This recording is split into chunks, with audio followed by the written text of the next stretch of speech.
Hey everyone, I'm Nick. And I'm Helena, and we both work at the MS Trust, a charity for people affected by MS in the UK. We are here to help you make sense of MS. Thanks so much for joining us on our podcast, Multiple Sclerosis, Breaking It Down. Today we've got a bit of a different topic from our last episode where we looked at preparing for a neurologist appointment. Today we're going to talk about how to make the most of an appointment with an MS nurse. So we thought this would follow on quite nicely after talking about how to prepare for a neurologist meeting. Maybe we need to talk about what's the difference between these two type of meetings. So yes, now it is the nurse's turn. Yeah, so if you're thinking, like, I've just listened to the last episode, I know how to prepare for that meeting, I don't need to listen to this episode, hold your horses, stay right with us, please, because specialist nurses and neurologists fulfill two very different roles. So in terms of a nurse today, so we're going to be thinking about what they can offer. So they can help you with information, direct support. They're probably going to be sort of the main point of contact for you as a person living with MS, and they'll also be able to offer, clinical advice. They might be able to connect you with different services, so such as, physiotherapists, other doctors. So seeing your nurse gives you that opportunity to make those connections, to ask some direct questions, talk about your treatment options, and help you manage MS. The MS nurse's role is extremely important in the sort of the MS healthcare team where you meet. They're kind of like the hub of everything, really. But we are aware, as with the neurologist appointments, that people might struggle to get an appointment with their nurse. Or if you're newly diagnosed, you might have to wait some time before you get to see, your first appointment.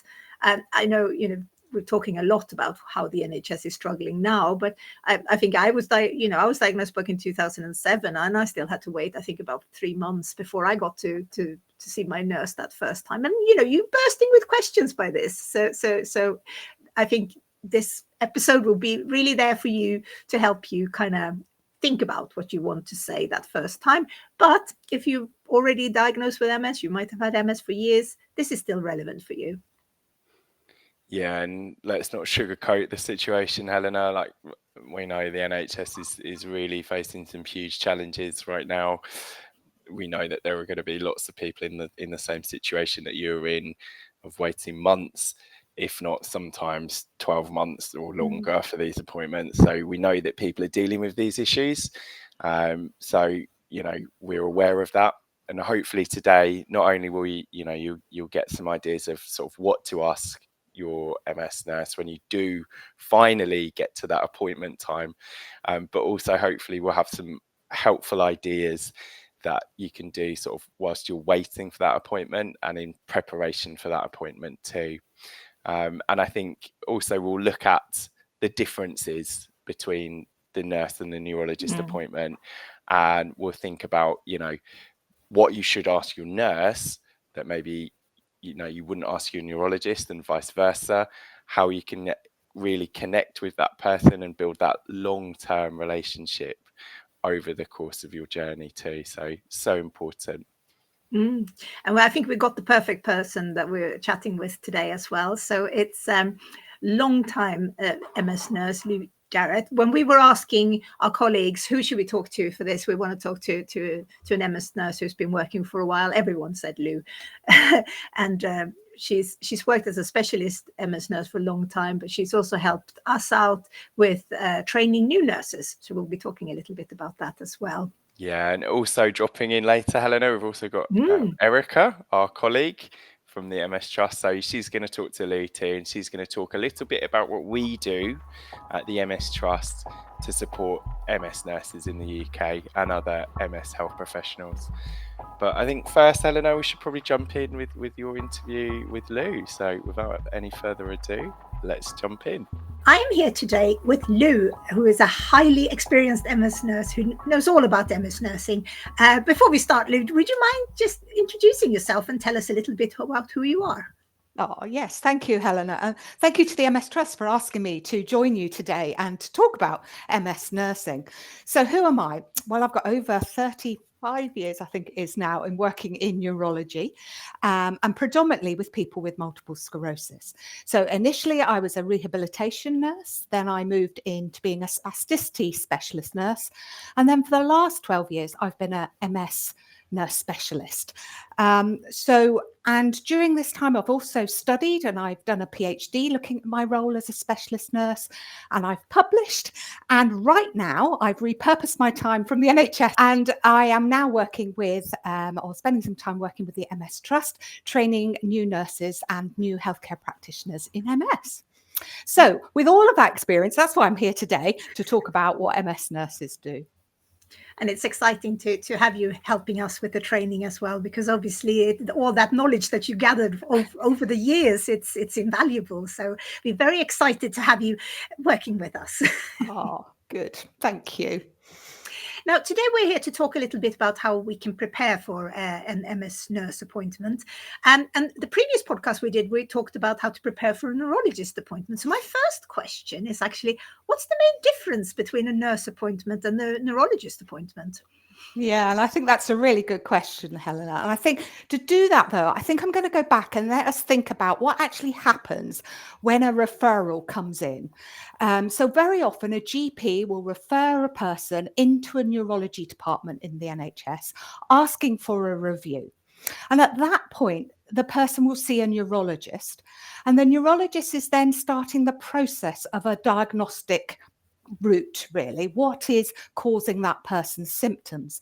So that will involve a neurological examination, perhaps some tests like an MRI, and perhaps some blood tests as well. So at that point, the appointments are all about trying to understand what is happening to that person. But once a neurologist starts to get an idea, they might then refer to a specialist nurse for more support and more information. But there are lots of neurology specialist nurses like Parkinson's, motor neurone disease, and of course for us, multiple sclerosis. But I also want to say that there are some services where nurses cover several conditions. And so it's not uncommon for a person with MS who may be looked after by a neurology specialist nurse. But let's think about it. So from this, we can see that the neurologist is very much involved with the diagnostic process. And the MS nurse role at that point is to really focus on how is the person now going to live? How are they going to manage symptoms whilst encompassing now a neurological condition? And more simply, I guess I say an MS specialist nurse is there to journey with the person with MS.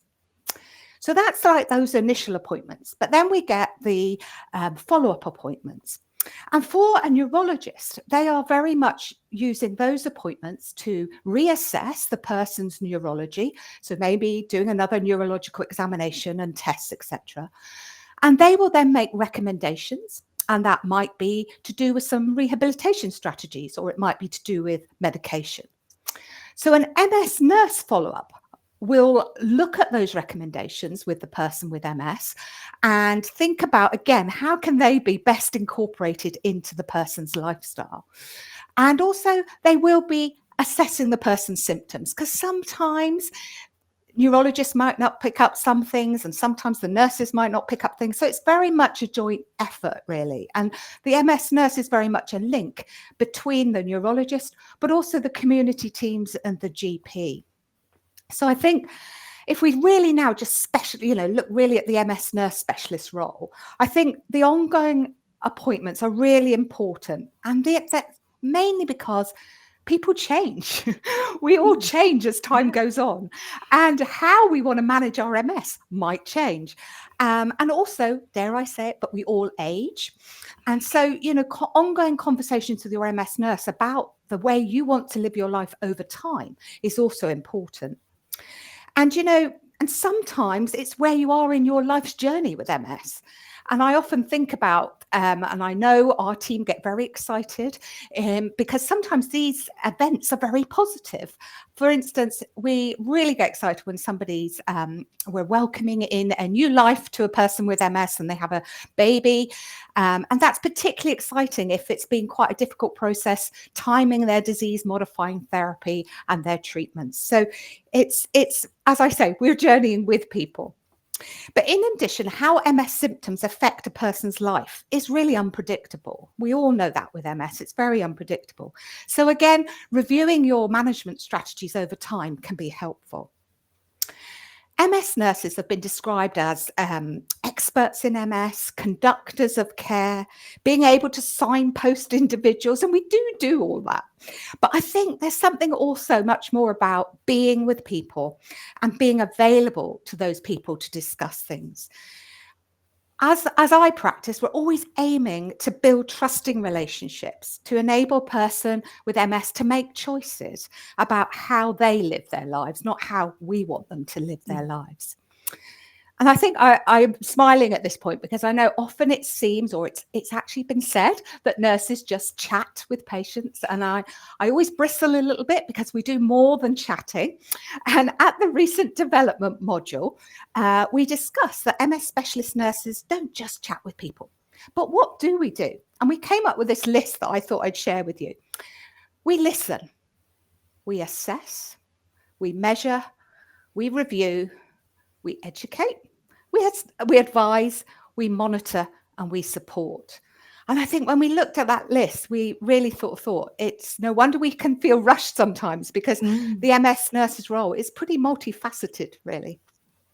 Yeah, it's amazing. I think I've always appreciated. I see a few different nurses, but I think most of the nurses that I've seen at my clinic, they always like to follow up with emails as well. So sometimes if I haven't done my part, when I need to sort of, I was going to try and get myself referred on to a different thing, that they dropped an email through me and said, "Have you done this yet?" And then I was like, "Oh no, I need to do it." So it's nice. It's that ongoing conversation that you have with the nurse, which the neurologist should just tend to see that once a year. It's not.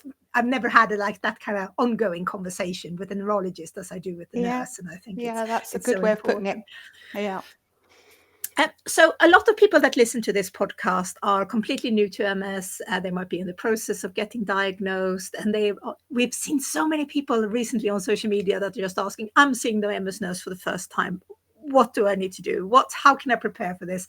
And what should I expect?" So I think maybe we could talk a little bit about that first initial appointment. Yeah. And I really understand that because, if you're new to healthcare, really, sometimes you've seen the neurologist, you've got a diagnosis. Why on earth? Some people walk in and say, "Why on earth do I need to see a nurse?" So I think the first thing I say is what the opportunity that seeing the nurse does is give you time. And time to explore, what really is this MS? How is it going to impact on me? Now, I know that if you're feeling really vulnerable, the last thing you probably want to do is think about MS and what it might be doing to you. So I often start these appointments with, we can talk as much or as little about MS as you want. And try and be guided by the person, because everybody will be in a different place with their MS and where they're at and what they want to talk about. And as a nurse, really, it's about listening to the person, as I said earlier, and really trying to understand what they want to know. But as a minimum, what I like them to leave the room with is contact details and the contact details of their MS nurse and how they can get hold of them. But all that said, I think mostly in these early appointments, people do start to talk about their MS and they do start to open up a little bit.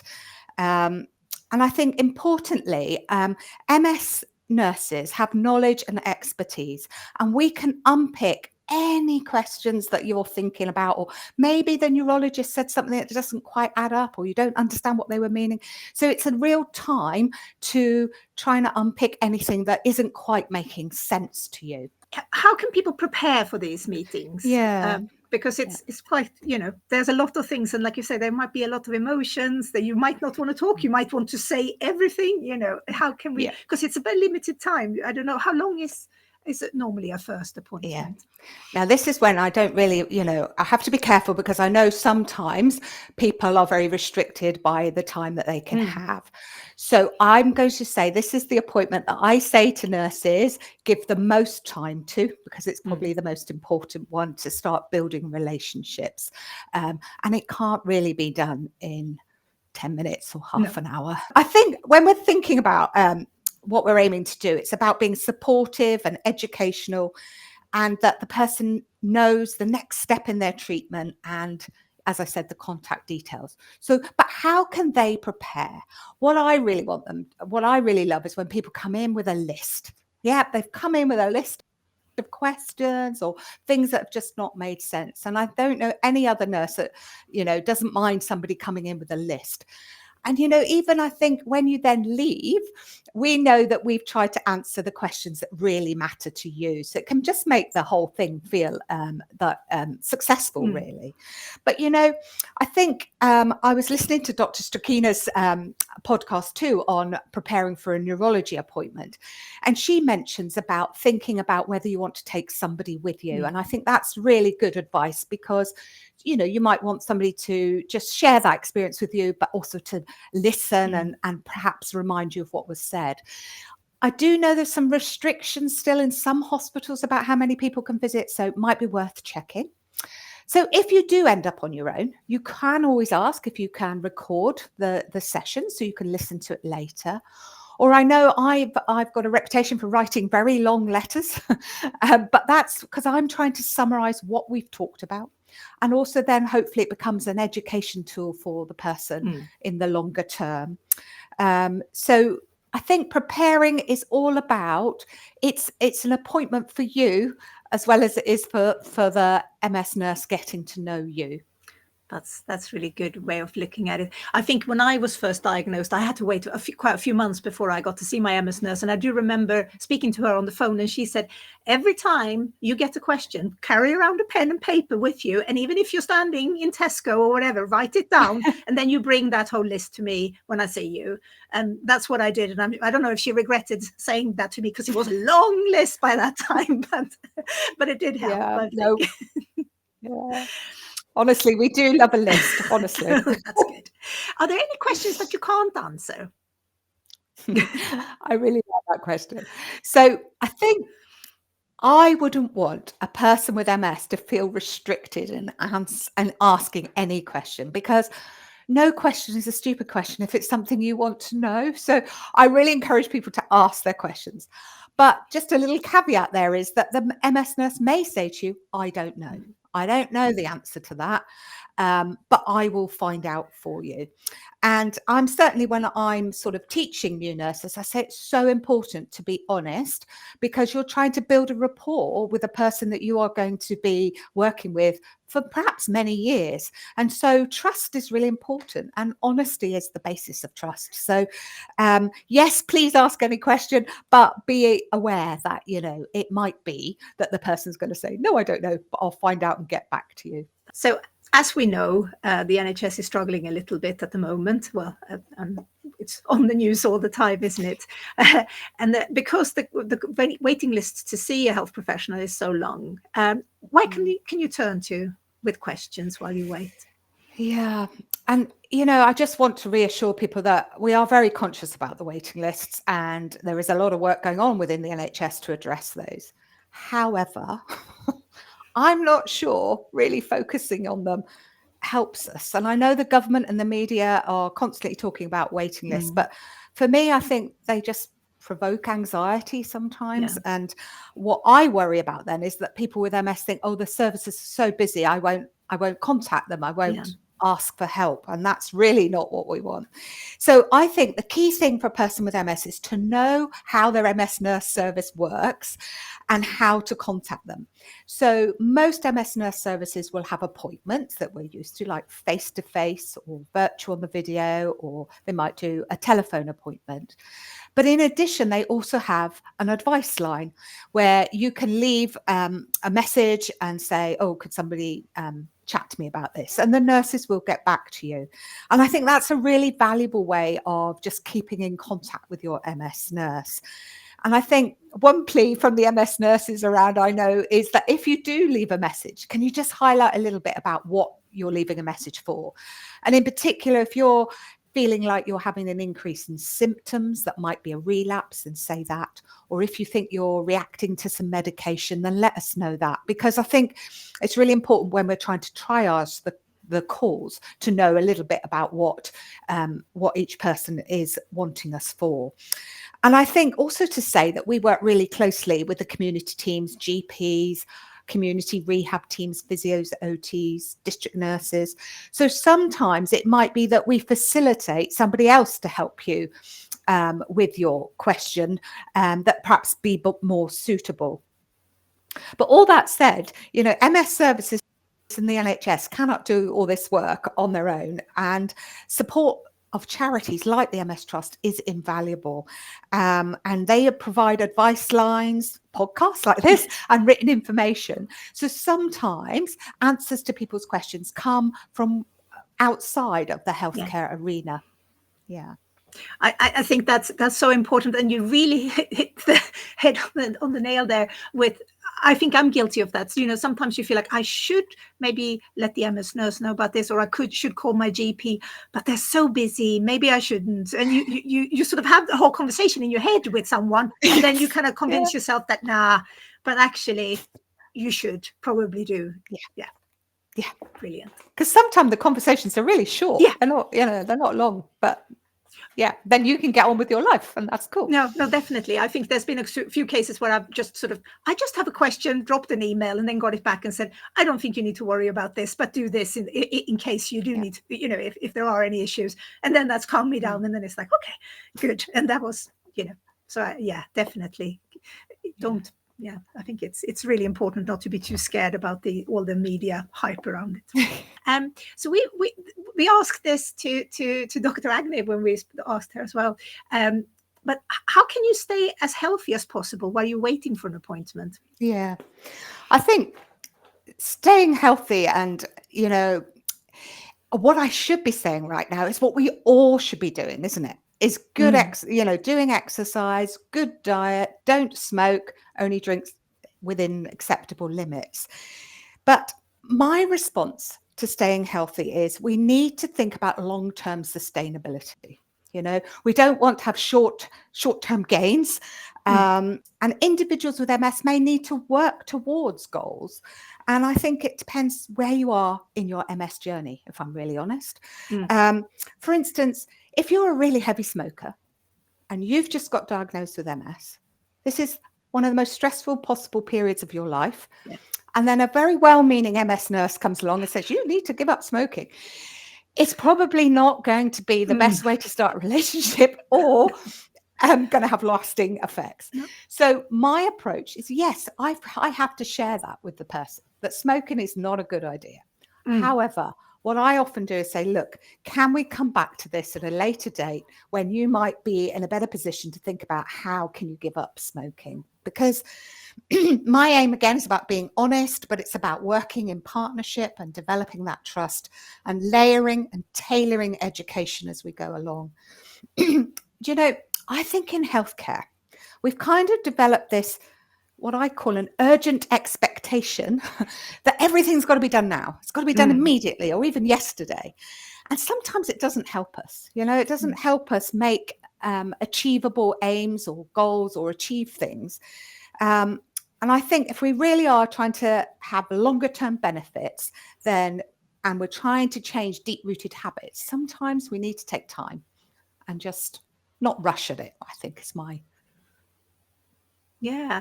And Yeah. it's quite interesting what you were saying there about smoking, because in the same way as like stress eating or drinking, you know, all these things, when you are dealing with the maybe, oh, I need to talk to someone, why am I having to wait for so long? And then it's Yeah. easy to rely on these crutches, Yeah. isn't there? So, Yeah. and then feel Yeah. guilty about it. And then you end up in a bad circle of Yeah. beating yourself up. But it's, Yeah. they often say MS is a marathon, not a sprint. And I guess that's the way to look at it with Oh, yeah, health that's a as well. good one. Yeah, that's kind Yeah. of what I'm saying, isn't it? Yeah, Yeah. yeah. So here's another one that we see happening now and again.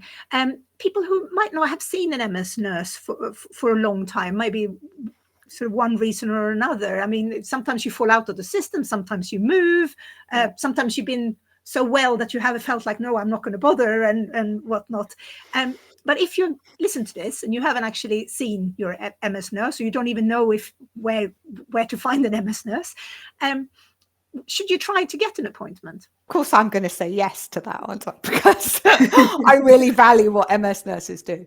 But I think, if I'm really honest, in reality, it's down to the individual choice whether they want to see an MS nurse or not. And just because I heard you say there, you might not know how to get one, but the MS Trust do a really good website about MS services and in your locality, and you can find where your nearest MS nurse is. So that's a really good part on the MS Trust website. But, you know, sometimes people come into clinic and they say, oh, I don't know why I'm here. I've got nothing to say. Nothing's changed. And then we start to talk and I start to assess and I listen to what they're telling me and I listen to how they're managing. And then we start to see some hidden symptoms, such as maybe fatigue or bladder management issues that in some ways they've been just putting up with and getting on with. Yet there are some strategies that we can think about and talk about that might actually help them manage those symptoms more effectively. So, you know, no appointment is ever a wasted appointment, because often we will find that there are things that you may be able to incorporate to live well with your MS, or live a bit better maybe. I just want to take this opportunity though to mention that the NHS has brought in a new system, but not universally. So it might be worth checking out if your service is doing this, but it's called PIFU, Patient Initiated Follow-ups. Now, this is where, and it sounds really good in practice, where if you want an appointment, you ring and ask for it. But you won't be sent regular appointments like in the past. We've all been given annual appointments or something. Now, I think, Helena, these will work really well for some people with MS. They'll really like that. Yeah. I'm slightly cautious about those people who think, oh, I won't bother them. Oh, I'm all right. I'm managing, you know. So I suppose my little plea today is just to ask people to check what service is doing. And, you know, just don't always think you're going to be a bother. Nobody's going to be a bother. If you feel like you want to talk to your MS nurse, then please do that. Yeah, I think it's really important. I think I fell between two chairs where they sort of moved the nurses from the hospital I was at and they moved them out into the community. And I was very much like that. I sort of didn't follow up with trying to find an appointment. So I sort of, it just kind of figured out. And then suddenly I found myself without any kind of MS nurse, and I realized, you know, working at the MS Trust, I sort of thought, you know what, I should probably be seeing an MS nurse. And now all the way through COVID and all that, sort of, we're still, you know, had kept in contact with email or sort of telephone annual meetings. And I think it really does help, even though if things haven't changed so much, but like you say, there are things that you don't think about. And when you actually get asked the questions, you sort of go, oh yeah. And I think it's since we are having to manage MS up and down, so I think it's just nice to know that there's someone in your corner, isn't there? Yeah, and I think sometimes that you've just reminded me of some research that I remember reading that Barbara Patterson talks about. People live with, well, she talks about illness, but people will live with MS in the foreground or with MS in the background. And I think it's an appointment kind of brings the MS to the foreground for you to focus on it, when mostly you're living your life and getting on with it, and MS is not so in the forefront. So yeah, that's why appointments are important, I think. It's very true. So finally, my final question for you, we're going to chat to you a little bit more later on, but my final question is, what advice would you give to someone who's just found out that they have MS? It's a really poignant time in somebody's life when they get a diagnosis, and a diagnosis like MS, which, and I think there will be lots of emotions. And although I've already raised this issue of time, I think it is about giving yourself time to, think about who are you as a person and how have you dealt with things in the past. So, for instance, are you somebody who wants to embrace all information about MS and want to get out there and get all that knowledge? Or are you somebody who wants to delay learning about it? And there's no right or wrong. I really must stress that. But whatever is your preferred way, it's important to acknowledge that to yourself, and then try and plan to speak to someone like an MS nurse about that, so that you can plan going forward in an informed way. An informed way, even if you don't want to know too much at that point, but you've made that decision and chatted it through with someone. So I think talking to an MS nurse at this point is really valuable. And I say give yourself time, as it's a bit of a paradox when you get a diagnosis. Because although that's happening to you, and you start to tell people, and you think they're going to be all supportive, and often what happens is you end up having to support the people around you, because it's quite a shock to them too, often. And I think sometimes those you think might be the ones who are going to give you the most support are actually the ones you end up having to support. Yeah. So I say that because I want you in the best position you can be in to move forward with your MS, and to, incorporate all those important people in your life in the best way. But, that all sounds a little bit somber, doesn't it? And I just want to sort of say, look, at the moment in the MS world, it's very exciting because we've got more and more treatments than ever that we've had to manage MS and the symptoms. And whilst we can't take away the diagnosis, and we know that your needs will change over time, the MS community worldwide is striving so hard to work towards strategies to help you manage MS or new treatments. So, because we're all aiming that people with MS have advice and support to manage their MS symptoms. And one of my often statements, I have quite a few in my little repertoire, but this one is, I say to people, MS shouldn't stop you doing things, but you might just have to do them in a different way. And your MS nurse is a good person to start those conversations with. That's really good, solid advice. I love that. That's brilliant. Right, so we're going to take a tiny little break, but don't go away because Lou will be back. Now, if this was a commercial podcast, here is where there would be an advert break. But as you know, we're a charity, so we don't do that. Instead, we would like to take this time and opportunity to tell you about our fantastic resources for people with MS. Yeah, so you can jump on over to our website, so that's mstrust.org.uk, where you can see lots and lots of helpful information and resources for people affected by MS. Of course, on there, you'll see lots of information from our topics from this podcast and the previous podcast, which is to make the most of your appointment. So if you head over to the search bar on the website and just type in appointments, you'll get to a few different articles on how to best prepare yourself for that time with your neurologist, with your nurse, with your therapist, with an allied health professional, and also kind of some differences in terms of in-person and virtual appointments, what's likely to happen at your appointments, what questions to ask. So you can find lots of that information on our website, but we'll also put some links in our show notes below too, so make sure you check those out. But for now, let's jump back into our interview with Dr. Lou Jarrett. So welcome back. Now we're going to continue to chat to Lou, but we also have another guest that we want to bring on. And this is our colleague Erica, who works in our fundraising team. And she's here to chat a little bit about what the MS Trust does in order to help support the MS nurses. So if we could bring her in. Hi, Erica. Hello, hi. Welcome back to the podcast. Erica's been on the podcast before. I'm going to hand over to Erica now, actually. Yeah. Well, Lou, I know that you've been an MS nurse for a long time, and I have seen firsthand how well respected you are within the team, because MS nurses flock to you for information and guidance. But I just wondered, over that time frame that you've been in the MS sphere, how have you seen things change as an MS nurse? Yeah, it would be quite interesting to get your insight on that. Yeah, I think, if you say to me, has the MS nurse role changed? Yes, in one word, it has changed. But I think we really have to look at the whole context of how the world of MS has changed. Because I think if you ask any nurse, has your role changed in the last 10 years? They're going to say yes. Yeah.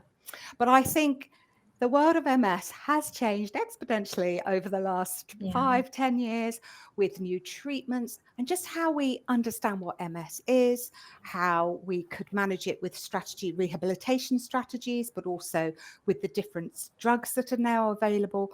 There's been an awful lot for us to learn.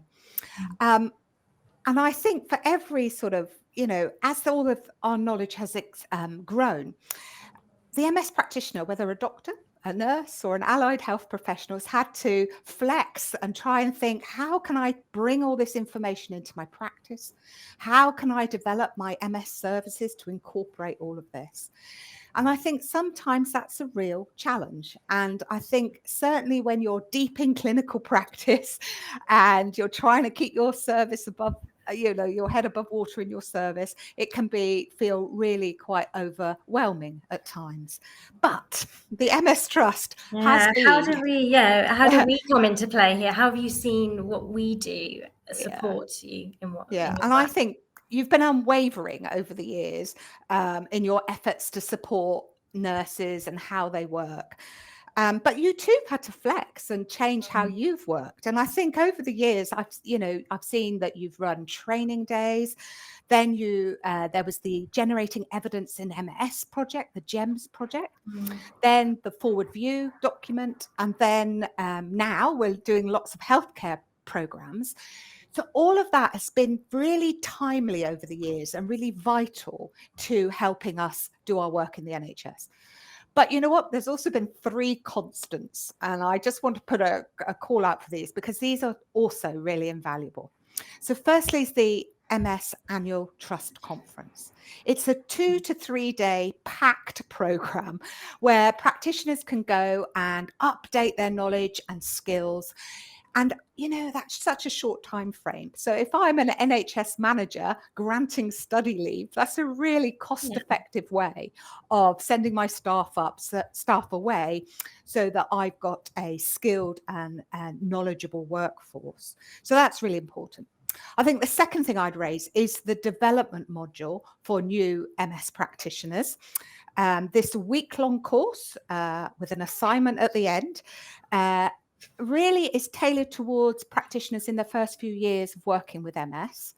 And it allows them to consolidate their knowledge, but also then be a springboard for developing their knowledge on for that.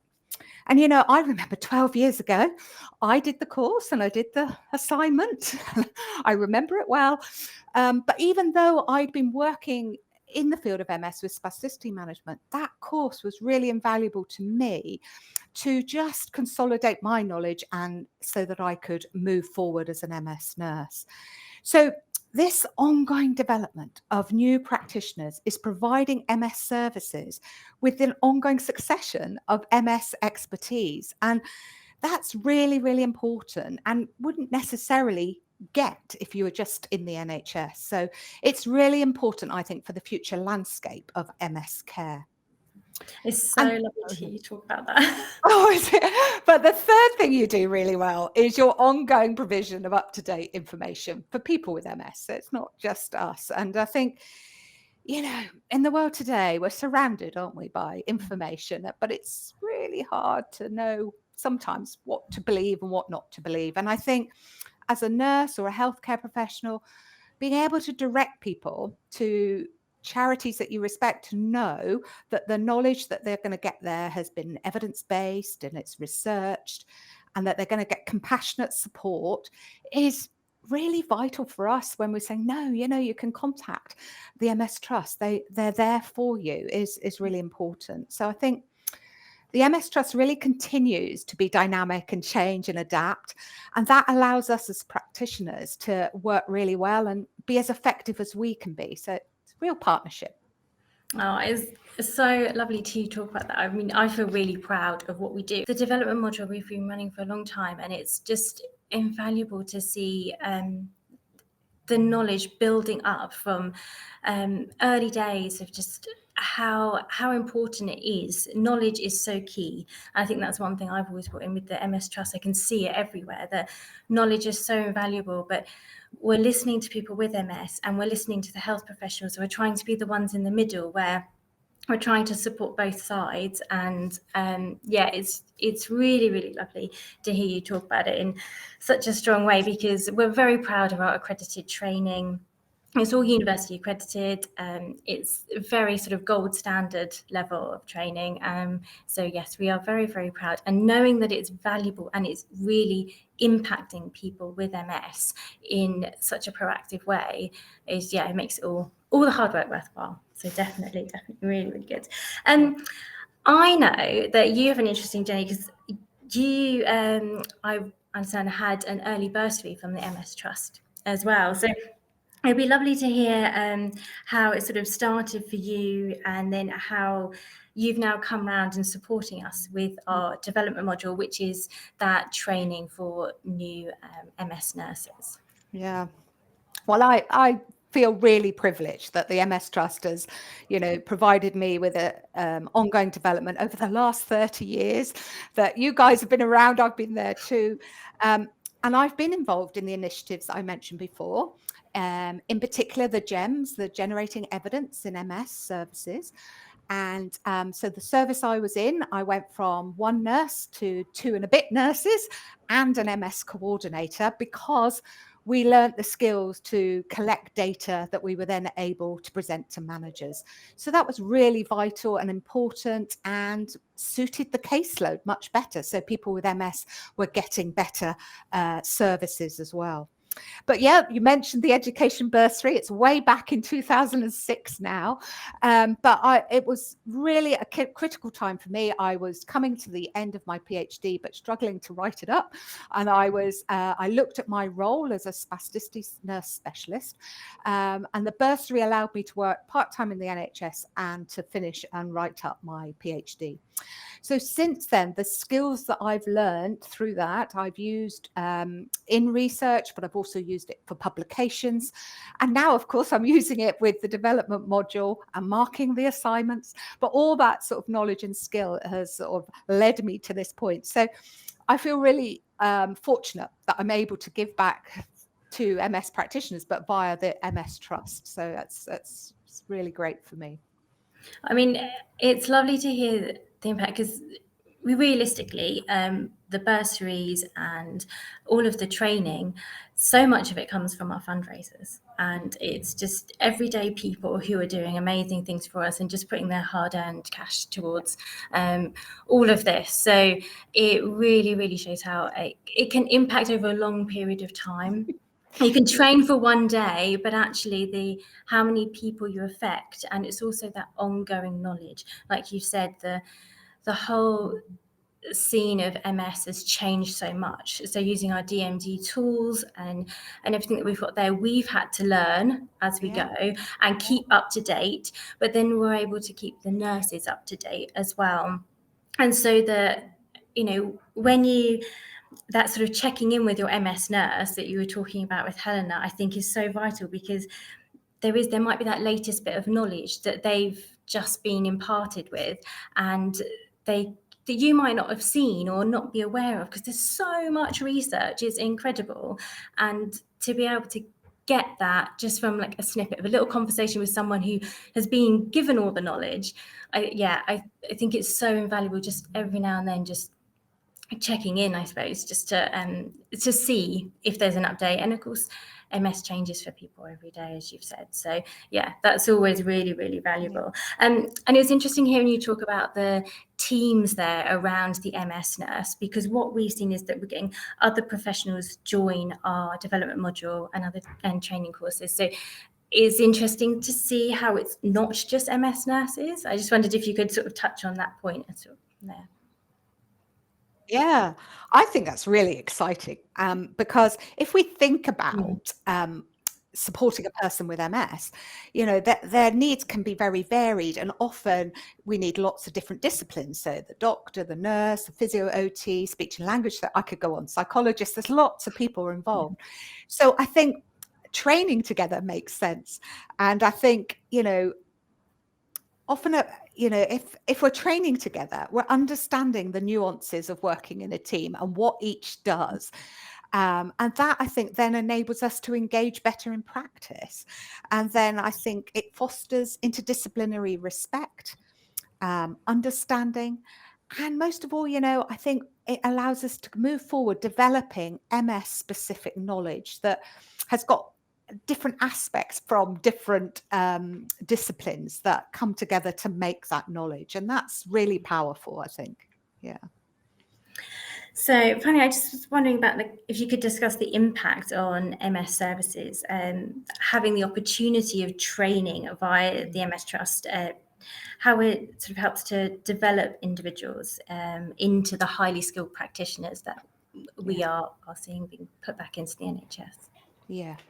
And I think, first and foremost, I think what's important is we can trust the training that the MS Trust is providing. We all know that it's being considered, it's been evidence-based or research-based, and that it's impartial, and that it is as current as is possible in this current sort of moving of MS knowledge. But, it's up to date as we possibly can make it. I think the MS Trust partnering with Birmingham City University has really, to develop degree modules, has really, strengthened the academic rigor. So that MS practitioners are training not just to be part of an NHS workforce plan, but we hope they can be leaders and shapers of the future NHS.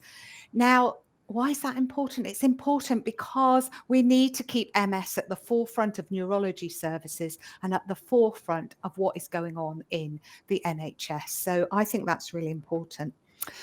But likewise to clinical practice, we need to develop researchers and evidence-based practitioners, not just in medicine, but in nursing and allied health professionals too. And that requires a grounding in research methods, so that we're able to take forward research, but also evidence-based through audit, so that we can continue to influence and advance clinical practice in MS care. And I mean, everything comes back to the more informed the health professionals are, the more information they'll be able to sort of impart in the correct way for someone that is full of questions, and I suppose navigate that, so that I think you can feel a bit of overwhelm with information. And I think you're a sort of wonderful place to go to for that, breaking it down, like the podcast. It is that kind of thing, and literally the breaking down all those questions, all those things, and seeing not just the diagnosis, but seeing the person as well, and how they are living, and helping them live in the best way. But you can only do that if you've got all the up-to-date knowledge and the information. Otherwise, you're sort of fumbling around, sort of doing your best. But I think having that knowledge, and I can see the knowledge and the skill of the MS health professionals is just phenomenal. So very, very proud of it, of the work and everything that you guys do. So yes. Thank you so much for what you do, and thank you for coming back round and helping us with the training too. It's really, really vital. Definitely. Thank you. I popped back in again.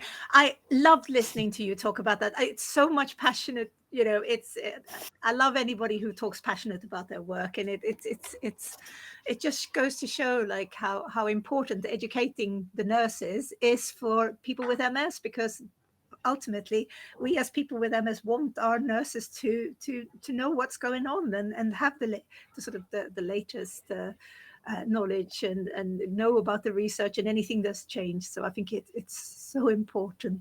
And thank you, Erica, for coming on as well. I just wanted to ask you quickly now, because you mentioned that this, in order to do all of these things that we're doing, as well as, doing this podcast and information, we are helping fund some new nurses. We are educating the nurses, and we're doing these bursaries and things. That's a lot of money. Yeah, and definitely. you mentioned that it comes from the fundraisers, because we don't get anything from the government or from the NHS, do we? No, it's all coming so much from fundraisers and trusts and so forth. So it just is so significant, everything that everyone puts in. We can't do what we do without our fundraisers. So that's why we absolutely love our fundraisers, and fundraising is so important to us, because it means that the more we have, the more we can do.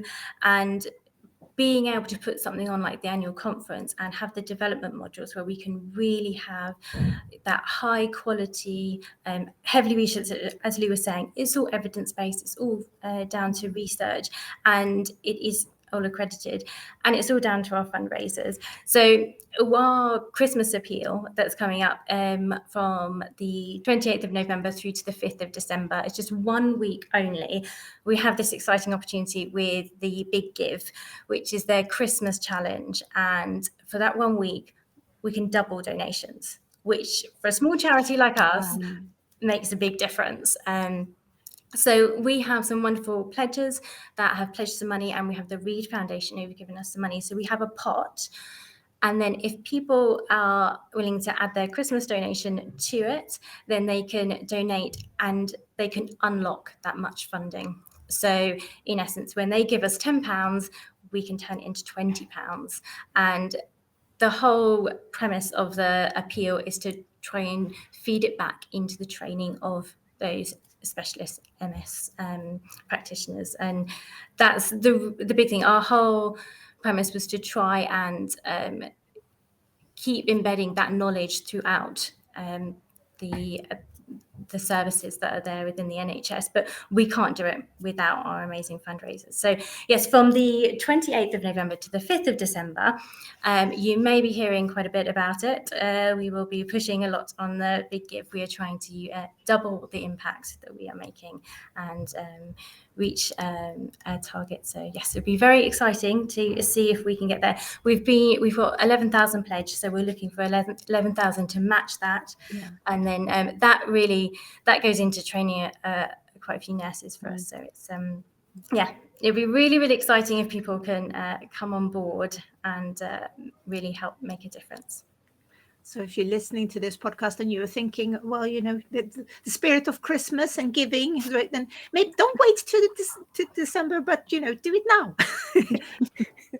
because it really makes the difference. So say the dates one more time. So the Tuesday, the 28th of November from 12 noon, and it will go right through to the following Tuesday at 12 noon that you can put a donation forward, and in that time frame you can unlock the match funding. So we'll get, hopefully we'll be just like smashing it, and everyone will be so wonderfully generous, and then we have that where you can match up. Anything extra is bonus. But yes, it will be very, very exciting to see if we can, when you've got a target there, hopefully our wonderful MS Trust community will come together and help us get through that, and we can train lots more nurses so that they can impart all this knowledge. The impact that they have is far reaching. The amount of people that they can connect with and give quality time, quality knowledge, that's really, really what we want to do. We know that it makes a massive, massive difference. So please help us do that. And please help share the messages that we will be putting out around this as well. It really helps to try and reach as many people as possible. Massively. If you can't donate, please just share with as many people as you can, and happily tell other people. That makes just as much of an impact. It's raising awareness, and the knowledge and sharing all of that will make a big difference. Thank you. Thank you so much to both of you. I think this has been really lovely to listen to. Like I said, there's so much passion from listening to. I mean, Lou, you're very passionate talking about your job, but I've met quite a lot of MS nurses over the years and coming to conference, and there's so many that are so passionate about their job, and I think it's really, really lovely. Yeah, really, truly care. I mean, that's what comes through, isn't it? Really, really care and want to learn and want to be able to give the best to, for their patients. Definitely, yeah. So a big thank you, and yes, please Thank you. speak up about the big give. And thank you. And we are back. I think Lou is like one of the most passionate people we've ever had on the podcast, and I do love anyone who is really passionate about their work. You know, it makes it really sort of shows how important she feels like the MS nursing is, but also I feel like, you know, we all know, working here at the MS Trust, how important MS nurses can be for people with MS, and for people who don't have nurses. You know, people are frustrated getting at times with nurses, but we've heard some fantastic stories over the years how MS nurses have helped people. And I feel like, you know, as a MS patient myself, I do feel like I don't know what I would do without the nurses, really. Yeah, it was really good to talk to her, wasn't it? And I was really interested actually, in the way that, you know, she first sort of introduced the role of the MS nurse, and she said the first thing that she would say to MS nurses is to really focus on building that relationship with the person with MS. And actually you might be with that person for a long time.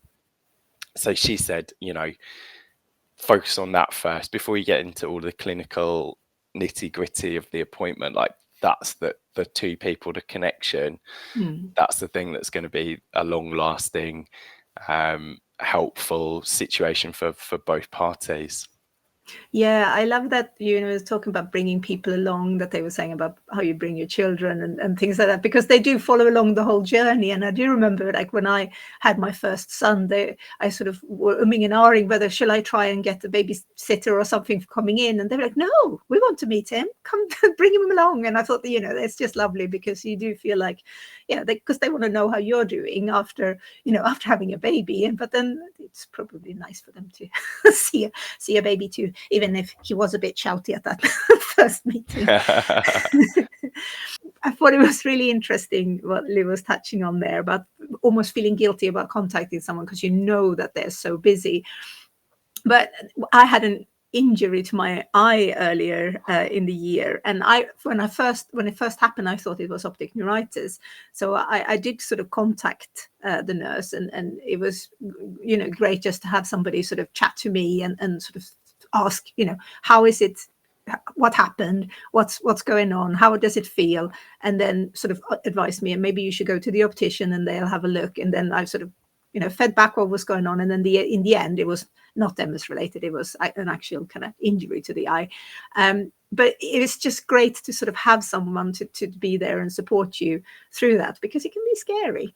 Yeah, absolutely. And particularly when you're early on in your MS journey as well, you know, you, as you say, you're likely to have lots of questions, lots of unanswerable, you know, points that you know, you've got worries about this, you're thinking about the future, you're thinking about your relationships, you're thinking about treatment.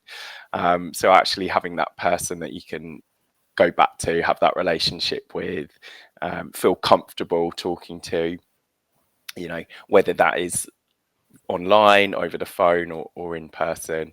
Yeah, it's so important, isn't it? And we had actually had the pleasure of recently attending one of these training days for the MS nurses, didn't we? It was a few weeks back now. And it's funny because I worked at the MS Trust for a very long time, but this was the first time I attended one of these training days, because I was quite curious to know what was going on. And because MS is a tricky condition, then it's so varied and treatment options changes all the time. And there's new research around. So I think, you know, training the new nurses as well as continuing training the existing nurses is very important. And, you know, I would want my MS nurse to be up to date with all the information and everything that's going on. And since 2000, the MS Trust has provided essential training for every new MS specialist nurse in the UK. And as you know, Erica and Lou were talking about, we do sort of support your wider MS team with these like residential training that they're doing, study days, and the biggest annual, you know, conference for MS professionals in the UK. So there's a lot of stuff that the MS Trust do for MS nurses, and I think that's great. Yeah, and I'm just going to bring it back around then, Helena, to what Erica was talking to us about, in terms of the big give and why that's so important to us at the MS Trust and potentially to the MS community as well. So the Big Give is a Christmas appeal, and it's an opportunity to, donate. But with that donation, you're going to get double the impact. Okay, so that's just for 1 week only. So that's from 12 p.m. on Tuesday, 28th of November until 12 p.m. Tuesday, the 5th of December. So if you donate during that time, we have some pledges that will allow you to double that gift. So if you put in £5 with our match giving, your donation will then be £10. So you can make twice the impact for people who are living with MS this Christmas. So you can head over to mstrust.org.uk/big-give, or just search Big Give in our search bar there. So what will that donation do? Why is that important? So you can support that campaign, and your donation will go towards the training of those MS specialist health professionals, the MS nurses, the MS therapists, and what they will do, with that training, they're going to help improve the lives of people living with MS in the UK. Together, we can go ahead and we can improve MS healthcare services with you, with us, supporting the NHS across the UK. And I think it's important to mention that the MS Trust and all of that training is not funded by the government at all, and it's not funded through the NHS at all either. So it's we are going ahead and we are funding that ourselves. So your donation will make such a huge impact for us, for those health professionals and for the MS community. So if you can spare a little this Christmas, we can double that. So go ahead and please do follow that web link. So that's mstrust.org.uk/big-give. And we'll pop a link to that in our show notes too. And if you're listening to this and actually, it's past the time, it's past the 5th of December, don't worry. We're really grateful for anyone who would like to support the NHS in terms of a donation. Yeah. And I think, this campaign is really wonderful to be able to do that, because it does, we're relatively small charity, so it makes a big difference for us. So we've mentioned a few different URLs throughout this, so we will pop all those links into the show notes, both for the appeal and, for how that you could donate anyway, like Nick said, if you're listening to this a bit later on. And also all those important things about how to prepare for your nurse's appointment. So if you have any other sort of questions that you think that you would want to ask the nurse, there would be some suggestions in those articles. Yeah, and if you do have, you're thinking of questions, if you do have any further questions about MS, life with MS, being affected by MS, you can call our helpline team. So that's Monday to Friday, apart from UK bank holidays. That's 9 a.m. to 5 p.m. Outside of those hours, you can leave us a message and we'll get back to you as soon as we can. Also, if you'd rather not talk to someone over the phone, you can also drop us an email. So you can drop us an email anytime. We'll get back to you between the hours of Monday to Friday, 9 a.m. to 5 p.m. So the email address to catch us on is ask@mstrust.org.uk. And the helpline number is 0800 032 3839. And we'll make sure as well we put links to this down in the description and in the show notes too. And I guess what we should say as well, if you are in that situation that's a bit of limbo land while you're waiting for to see an MS nurse and you have lots of questions and you feel frustrated about not having someone to talk to, do get in touch with us because that's what we're here for. So all those contact details, that we will pop them in here. But yeah, do talk to us about any kind of concerns and questions that you do have. If you prefer not to call or email, you can also find us on social media channels. We have a very vibrant Facebook group. We'll pop the links to that one in the show notes as well, where you can ask questions. You can ask questions anonymously in there if you don't want it to be sort of public who you are. But so you can find us on Facebook. We have both a page and a group. You can find us on YouTube, where you would be able to find this podcast. We are on X, TikTok and Instagram. And you this podcast you can obviously listen to as well, which would be on Spotify, Google, Apple Podcast, and Amazon Music, and other places where you would normally find a podcast. We really like it when you give us a review. It really helps us in order to reach more people, because we want to talk to more people about MS. We want to help more people make sense of MS. So all those little sharing and liking and leaving a review really helps us. And now I am going to go away and prepare for I don't have a nurse appointment, but I do have a neurologist appointment for Monday. So I'm going to make sure I get the right questions down on my paper. Yeah, good luck with that, Helena. And thank you everyone so much for listening. And feel free to drop us a review. Bye. Bye.